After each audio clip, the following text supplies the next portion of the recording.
Hi everybody, thanks so much for joining us. I'm Ali from Tourism Australia. Today I'm going to be taking you through my top 10 experiences down under. So after this prolonged period indoors, we predict the travellers will want to visit locations that are known for amazing natural beauty. So with a new appreciation for outdoor adventure, so whether that's road trips or walking holidays where the traveller can feel safe and secure and also in control of their own social distancing. So in every corner of Australia, you'll find unique experiences and attractions that are sure to deliver the most memorable holiday that you or your client has ever had.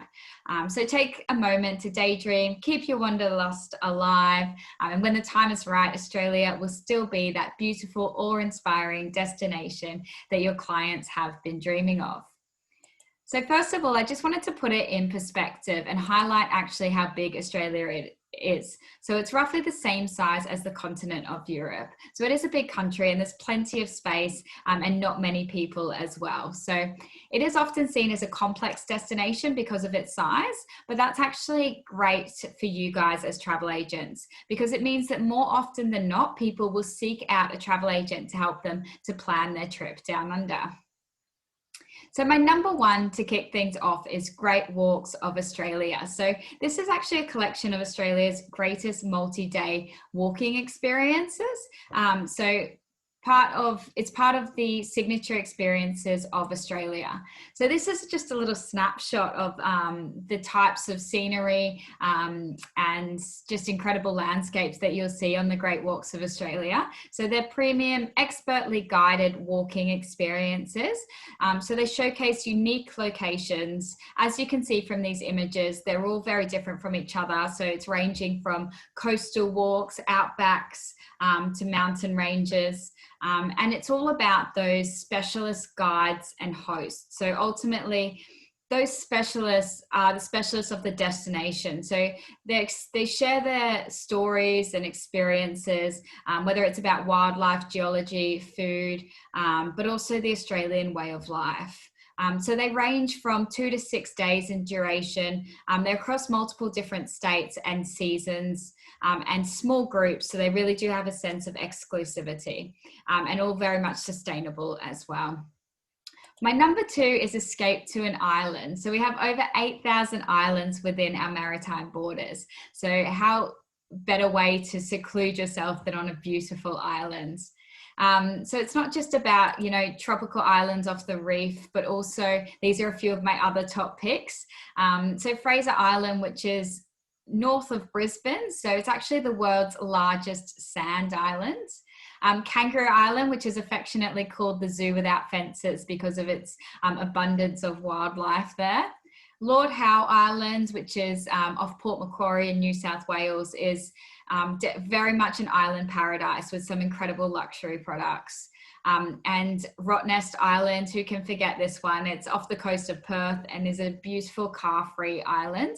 And it's most well known for its friendly little local marsupials known as quokkas, who are quite famous on social media for their selfies.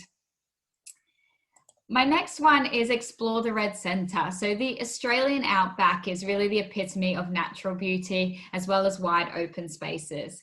And there's just so many different ways that you can explore it. So whether it's dining under the sky at the Sound of Silence dinner at Uluru and watching the rock change colour as the sun sets. It's not just about the incredible food and wine you'll have, but also about the incredible stargazing that you have above as there's zero light pollution out there. And similarly with the Field of Light. So this is thousands and thousands of solar lights that glisten at the base of Uluru. And that's just an incredible scene to see. It's an internationally acclaimed art installation. And then there's Catajuta and Kings Canyon, which are two other great day trips that you can do in the Red Centre.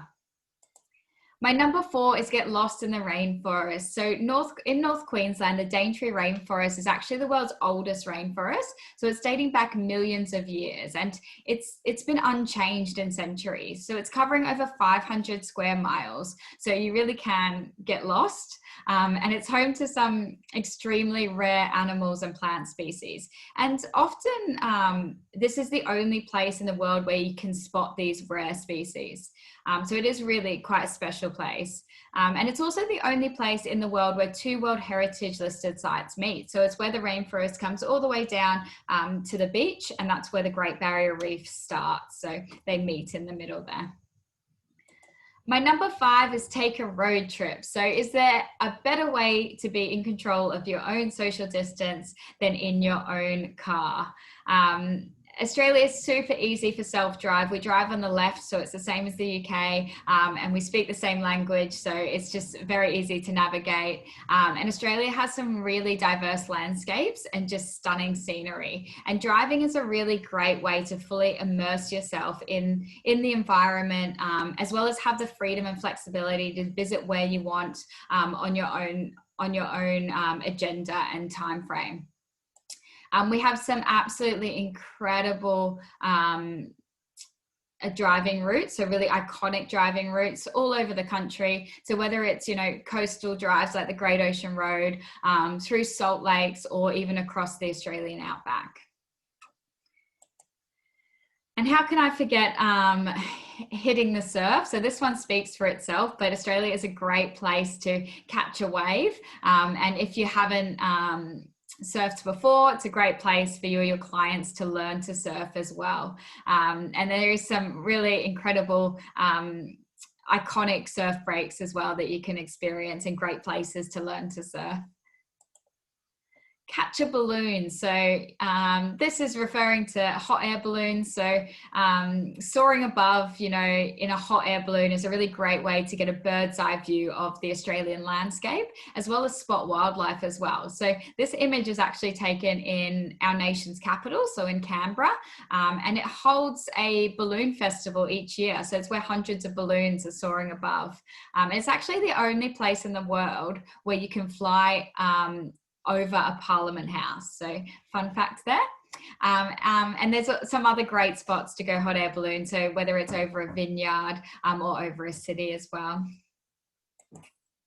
My number 8 is under the sea. So exploring the Great Barrier Reef. So this is really a whole world beneath the sea. So it's the world's largest coral reef, and it's one of the 7 wonders of the world. So there's many different ways to explore it. So whether it's snorkeling, scuba diving, glass bottom boats, it really is a special experience, and the one that can't be missed. But it's not just about, that beautiful coral and marine life. There's lots of other experiences. So Ningaloo Reef off Western Australia is a really great place to swim with whale sharks or manta rays. It's actually the world's largest fringing reef. So it's straight off the beach. You can dive in and go snorkeling or diving. And then the Museum of Underwater Art. This excitingly has just opened off the coast of Townsville, and it's basically an underwater art installation, and it's designed to preserve the local people, history and stories, but also display conservation on the reef.